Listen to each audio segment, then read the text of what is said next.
how does one get started with knowing how to market their business, find their customer, etc.? What can you throw light on that? Would you suggest any special websites? What do you think then? How do entrepreneurs know where to put their limited dollars? Where should one put their money, the digital dollars?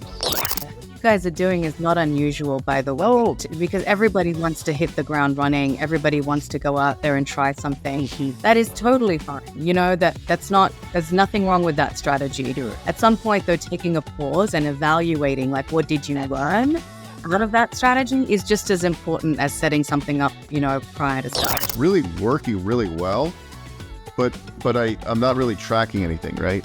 And so I don't know what levers at this point I need to twist a little bit to really exponentially grow. And this is really what this conversation is sparking in my mind. Like, if you really think about it, break it down and start paying it more attention, what videos are doing well, what titles are doing well, what thumbnails are doing well. Hi there, guys. I've got a great lady. She is amazing because she's related to me. She's a lovely, beautiful niece, Rumana Hafesjee is here. She's got 20 plus years in digital marketing and communications with tech focus experience. She works for Fortune 250, a very big company. And I'm so happy that she's able to join and, she'll be able to, giving us some great hacks and nuggets. She's won so many awards and I'm so proud of her. So Rumana, thank you for joining. Love to ask you, how does one get started with knowing how to market their business, find their customer, etc.? What can you throw light on that? Yeah. Sure. Well, first of all, thank you so much for having me. It's always a pleasure to do things with family. So thanks so much. What a great question. How do you really get started? How do you find your customer? I mean, I think like every entrepreneur probably starts out with a business plan. And so when you want to deal with digital marketing, it's sort of no different. You need to understand who your target customer is. And if you don't know, take a look at some of the competitors that might be out there or people that have tangential brands. I used to work for a packaged foods company in pet food, and our tangential brand was cereal. And you wouldn't even think that pet food and cereal would have anything to do with one another. But very similar shelf space, very similar behaviors in terms of how people consume. And so you might just want to start looking at what are some of the other areas and places and brands that could be similar to the customer that you're looking to target. Then when you have a really good idea about that, find out what their pain points are and where do they go to purchase. And kind of like formulate that if you can in a plan.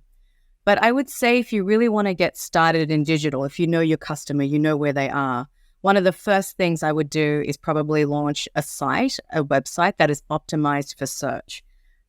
Many new starters I see come up with the most beautiful website and it looks wonderful. It's a lifestyle brand and everyone's very excited to get to launch.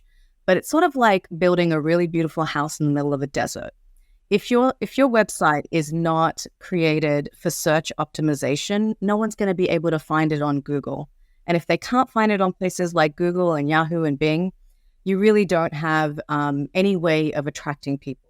So I would start with a really solid website that is search optimized and then start attaching social media channels, ones where where your audience is going to play in, and make sure that you aren't trying to be everywhere at once. You have limited time, limited budget likely, and you want to make sure that you are, allocating your time and your spend in a very creative way. So that's how I would get started. I love it. So somebody who's just starting out, would you say a website in their niche would be first one? I know there are so many different websites, right? And there are some templates, there's some portals they can design. Would you suggest any special websites that Wix it comes to my mind, of course, HeartSuite and HubSpot, I think is another. Maybe you want to throw some light on those. Yeah. Sure. And I mean, I can certainly provide a list of, specific sites after the fact that you guys can add on as a post. Ultimately, the template of your site should really have something in the background that tells you that it's going to optimize for search. And there are certain templates that allow you to do that. And so you want to try and grab those types of templates. But to be honest, your content on your site is going to matter way more than the actual template that you create. Your content has to be able to answer key questions that your customers are asking. So if you're in real estate and you're trying to get started, perhaps the first thing to do is maybe Google what are the top questions people have within real estate, and then write content against that. And you can apply it to any template, but you're now answering questions that people are actually interested in knowing about and putting it on your site. So the chances of them visiting you, regardless of the template that you pick, is going to be much higher. Yeah, you represent like a big conglomerate company. So that's your background. So a lot of us are solopreneurs, maybe a small team. We're getting success on YouTube. I'm curious I don't see as many big brands kind of playing in the YouTube space. I see that's where like the smaller creator can gain traction. What are your thoughts on YouTube and video? Yeah, I think, video had a really great spurt, several years ago. What's happened since then is a proliferation of other media channels like Instagram and TikTok and et cetera, right, that are also using video as a means. So YouTube, while amazing for content, is probably more likened to long content and not so much the short bite-sized pieces that you now see across all the other media outlets. I'd say that's probably why, some larger brands are not investing in there as much. However, if you are a new brand, it's a great place to go to. And I say that because YouTube is owned by Google, and Google really owns search, even today. And so if you're in Google, if you're in YouTube and you have a website that's optimized for Google, you're going to get, this sort of halo effect is what we call, right? So you'll be within the assets that Google prioritizes, and Google will always prioritize its own assets, right? Versus something created by Meta, for example. Mm-hmm. Makes sense. Totally makes sense. But what do you think then? How do entrepreneurs know where to put their limited dollars? As you know, in real estate, and people are having W-2 jobs in our field, they want to get into real estate, they have limited money. Where should one put their money, the digital dollars? Yeah. And I certainly do work for a large organization at the moment, but I actually started out in a startup where we had incredibly limited funds. We were not a large company, and often in startups, your money actually goes to your product, not necessarily your marketing.